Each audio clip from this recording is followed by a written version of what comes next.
katılımcılar, değerli sektör paydaşlarımız, ATP Greenix ailesi olarak ikinci Yeşil Enerji Zirvesi'ne teşrif ettiğiniz için teşekkür ederiz. Bu oturumumuzda Türkiye'nin ilk yeşil enerji sertifikası ve karbon sertifikası piyasası olan Greenix hakkında bazı bilgiler paylaşacağız ve piyasadan da bir takım bilgileri size aktarmış olacağız. Sertifika pazarından bahsedecek olursak, sertifika pazarı global ve yerelde de örneklerini bulabileceğimiz bir pazar olup, sertifika pazarlarının STK ve kamu iticiliğinde, itici gücünde bu kaynaklar oluşturulmuş olup bir ürün haline gelmiştir. Hatta bir piyasa haline gelmiştir. Ve burada şu an artan, gerçekleşmiş veriler üzerine artan trendini gördüğümüz bu sertifika pazarının gelecekte de nerelere ulaşacağını buradaki yapılan araştırmada görüyoruz. 111 milyar dolarlık bir öngörü bulunuyor. Tabii bunların çalışmaları yapıldığı takdirde bazı kabuller yapılıyor. Tabii gönüllü piyasanın zorunlu piyasaya entegrasyonu, alınacak kararlar ve mevzuatlar bunları çokça belirleyecektir. Bu rakamları belki üstüne, belki de aşağıya indirecektir. Ama ATP Greenix bu pazardaki fırsatları öngörerek alanında öncü hedefler kendine belirlemektedir ve bu öncü hedeflerini kendisine ve paydaşlarına birçok kez ispatlamıştır ve ispatlamaya da devam edecektir. Aynı piyasaya Türkiye'den bir bakış yapacak olursak hesaplamalarımıza göre burada 120 milyon dolarlık bir artış öngörüyoruz. Ancak Türkiye'nin global emisyonlara, karbon emisyonlarındaki pazar payına ve bunların ticari veriye dönmesini de düşündüğümüz takdirde %1,13'lük bir oran var ve 111 milyar doların %1'i de 1 milyar dolar gibi bir rakam ortaya koyuyor. Biz biraz daha güvenli bölgede kaldık diyebilirim. Emisyon hesabı ve sertifikalar neden tercih edilir? Biz bu alana ilk çıktığımız zaman, şu an ben bu kısmı şuna benzetiyorum. Sektör olarak 2013'te, 14'te bu güneş enerjisi veya yenilenebilir enerji taraflarının filizlendiği taraflardı. O zamanlarda belki de 2016-17'de hatta bu katılımcılar arasında da ziyaretlerinde bulunduğum bazı müşterilerimiz var. O yenilenebilir enerji tarafta ne yapacaklarını bilmiyor ve bunun için bu yatırımı yapacağıma makine alırım, daha kısa amorti ederim gibi çözümler geliştiriyorlardı. Ve biz de anlatmakta zorlanıyorduk. Elektrik satıp geri geliyorduk. Başka ikincil kaynaklara yönlendiremiyorduk açıkçası. Şimdi aynı süreçteyiz ama daha öğrenmiş vaziyette kendimizi görüyorum. Daha fazla anlaşılıyor çünkü artık sertifikaları, AYREK'i, YEKG'yi, yenilenebilir enerji tarafına yatırım yapmayı veya enerji verimliliği yapmayı, kazanlarını kömürden doğalgaza geçirmeyi gibi konuları daha kolay anladıkları ve faaliyete geçirdikleri için bu taraftaki alanlar biraz daha kolay anlaşılır hale geldiğini görüyoruz ama yine de biz bunların sunumunu ve anlatımını yaptığımızda biz bunu neden yapmalıyız gibi bir konu oluyor ve sektördeki bizim hem müşterilerimiz hem de portföy sahipleriyle görüştüğümüz zamanlarda derlediğimiz bir 8 tane maddemiz var. Kim neden bu işlere girmeli şeklinde veya niye giriyor şeklinde. Birincisi yasal zorunluluklar. Çokça zaten panellerimizde de değinildi. İkincisi müşteri veya yatırımcı talepleri, finansal raporlama talepleri, kurumsal sosyal sorumluluk, pazarlama, kurum imajı, zorunlu veya gönüllü sera gazı emisyon azaltımı kampanyaları ve emisyon ticaret mekanizmalarına katılım. Bu 8 başlığında da müşteri özelinde de, sektör özelinde de birçok örnek verebiliriz. Hatta sizlerden de birçok bunların altına örnekler gelir diye düşünüyorum. Ama ben bunlardan sizler için seçtiğim piyasadan birazcık da tüyo şeklinde hareketliliğin temellerini anlatacağım 4 maddeye indirgemeye çalıştık. Burada Türkiye Sürdürülebilir Raporlama Standartları 1 Ocak 2024 itibariyle yasal zorunluluk haline geldi ve finansal kurumlar, bunların aracı kurumları ve bu tarafta iştirak olanlar, işte bu görmüş olduğunuz 3 madde, 250 personel ve üzeri, 500 milyon TL aktif toplam, 1 milyar TL yıllık net hasılat gibi 3 maddenin ikisini şartını sağlayan bu benzeri demin saydığım benzeri sektörlerde işlem yapanlar için zorunlu hale geldi. Kaldı ki bence çok stratejik bir karar. Çünkü ilk başta finansal tarafı tetikliyorlar ki finansal taraftaki bankalarda zaten kredi almak isteyen, paraya ulaşmak isteyen kişilere emisyonu hesapladın mı, doğrulamayı yaptın mı gibi sorularla yöneltiliyor ve direkt piramidin en tepesindeki bu karar biraz daha stratejik ve anlamlı olduğunu biz görüyoruz. Çünkü yıllara sari olarak işte 1 Ocak 2026'da ETS gelecek, 2034'te bu tahsisatlar sıfırlanacak. Bunlar çok uzun yıllar ama burada farkındalığı yaratacak nokta atışı sektörlerde belirlenmiş bir akıl görüyoruz. Borsa İstanbul Sürdürülebilirlik Endeksine katılım.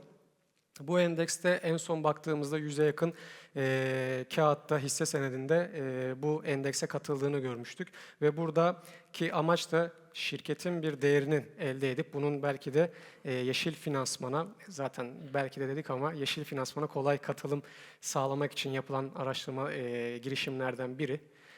Uluslararası sürdürülebilirlik skoru elde etme, CDP çokça duymuşuzdur. Bu ve bunun gibi STK'lar kapsamında yapılan bu büyük çaplı globaldeki demin Borsa İstanbul tarafında bahsettiğim aslında konunun biraz daha büyük kümesi diyebiliriz. Burada yine uluslararası bir cetvelde size bir puan verilerek bu puana, bu skala cetveline göre yine yatırım çekebiliyorsunuz.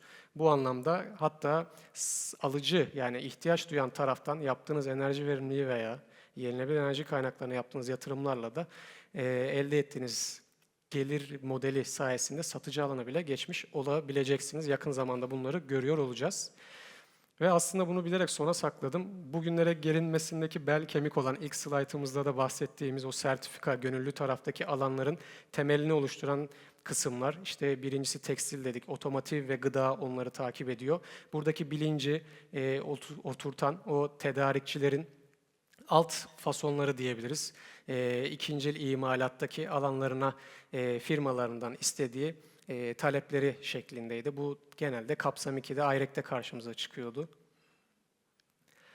Evet, ATP GreenX firmaların sürdürülebilirlik amaçlarında yol yürüdüğü kısımlardaki ihtiyaçlarını analiz edip birçok alanda neler yapabiliriz düşünmüş olup ve ölçemediğiniz göstergeyi iyileştiremezsiniz mottosuyla tek bir platformda bu sürdürülebilir amaçlara size nasıl yardımcı olabilirizin derdine düşmüş ve 3 aşamada sizlere bunun yardımını sunmaktadır.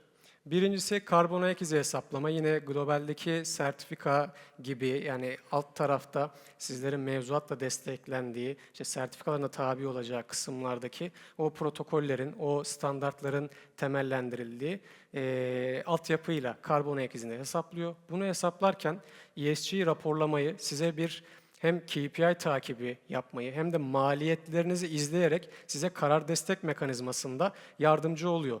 Bu son söylediğimi biraz daha vurgulamak istiyorum. Karar destek mekanizmasında neleri sağlıyor? Gülizar Hanımlar oturumunda bir şeyden bahsetmişti. Ticaretçiler bir yere, çevreciler bir yere gidiyor diye. Biz sanayicilerle oturduğumuz zaman hakikaten bir çevre mühendisi var, bir kalite yöneticisi var, bir enerji işlerinde böyle sahadan koşarak gelmiş bir beyefendi var ya da işte muhasebeden gelen biri var. Bunları ortak paydada buluşturmak ve aynı masada bu amaçta olmalarını söylemek biraz zor oluyordu. Ama bu tarafta baktığınız zaman karbon hesabı, evet şu karbon ayak izimizi arttıran etken. Örnek veriyorum araç filodaki giderler. Bakıyorsunuz kazanlı bir imalatı yapılıyor söz konusu. Oradaki eş değer belki de maliyet çok farklı değerlerde. Siz karbon salınımını azaltmaya fokuslandığınızda veya başka parametrelere fokuslandığınızda ağırlıklı ortalamaya baktığınızda belki de daha maliyetli alanda eğilmeniz gereken başka alanlarınız olabilir. Bu anlamda da karar destek kısmında hem ESG raporlamayla hem de maliyet takibiyle size yardımcı olacak. Ve karbonumuzu hesapladık, ölçtük, bir sayısal veriye elde ettik. Ondan sonra ise ne olacak? Yeşil sertifika ticareti ve karbon sertifikaları ticaretiyle bunları gönüllü piyasada dengeleyebileceksiniz. Sizlerin yine bahsettiğimiz o 8 maddeden birkaçını kapsayacak şekilde bu işlemleri yapmanıza neden olacaktır. Ve emisyon ticaret sisteminde geldiği takdirde burada daha farklı ürün içerikleriyle size sunum yapmayı da inşallah öngörüyoruz diyelim. GreenX platformunun özelliklerine gelecek olursak, GreenX bu bahsettiğimiz alanda ilk yeşil enerji ve karbon sertifikası dijital pazar yeri demiştik. Bu alanda neleri ilk olarak kendinde barındırıyor? Blockchain teknolojisi, akıllı kontrat kullanılması, dijital cüzdan ve takas saklama ve bunu TA+2 yani 2 gün içerisinde size ürün ve paraya buluşturma gibi bir teslimat garantisiyle şeffaf, istikrarlı alıcı ve satıcı eşleşmeleri size öngörüyor ve burada bu sunumda sizlere son tüketiciyi de bu platforma alarak karşı teklif oluşturma imkanı sağlıyor.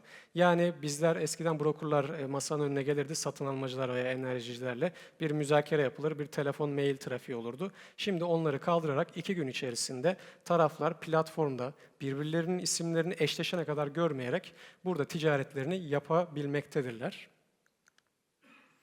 Şu an ekranlarımıza şöyle biraz daha yakından bakacak olursak, şu an katılım yapan kişiler arasında çokça enerji sektöründen var, traderlar var. Hem enerji piyasası hem de finansal piyasalardaki bir trader'ın rahatlıkla anlayacağı arayüzümüzle, yani bunları şöyle de övünerek söylüyoruz, yaptığımız sunumlarda ve ürün anlatımlarında bunlar bize gelen geri bildirimler, kullanıcıların geri bildirimleri. O yüzden burada da onlardan alıntı yaparak bu övgüyü de tekrar teşekkür ederek kullanıyorum burada.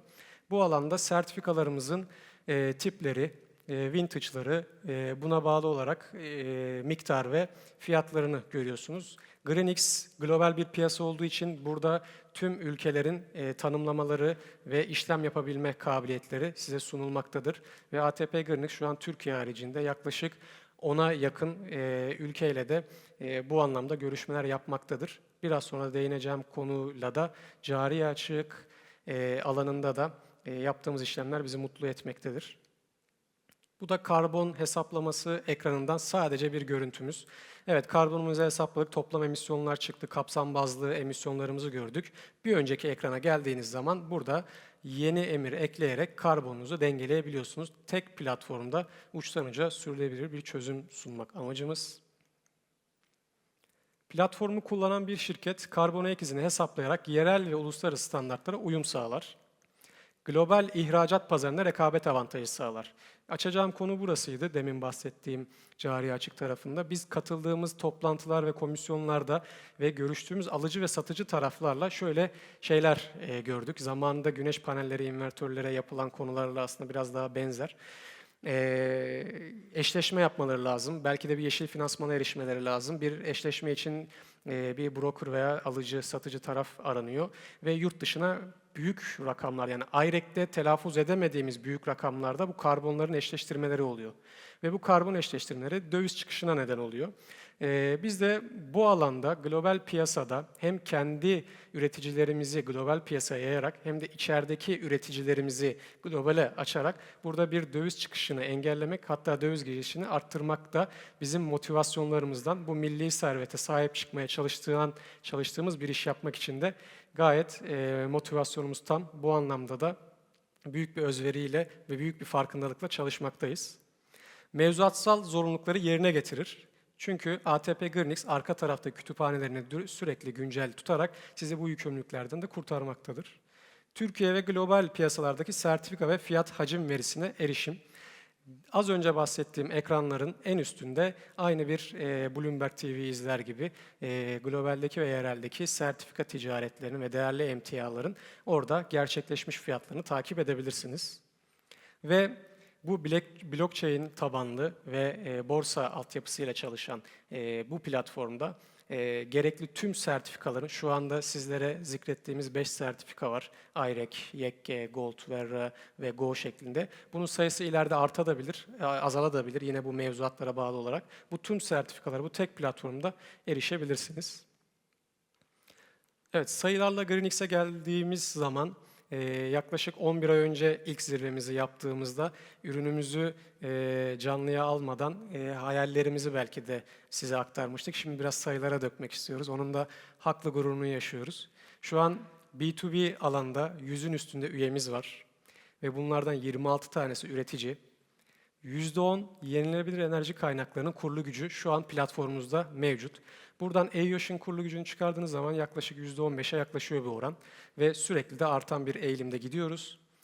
1.100.000'in üzerinde adet olarak bu emir içeride bulunmakta ve 250 bin üzerinde adette işlemimiz gerçekleşmiş durumdadır.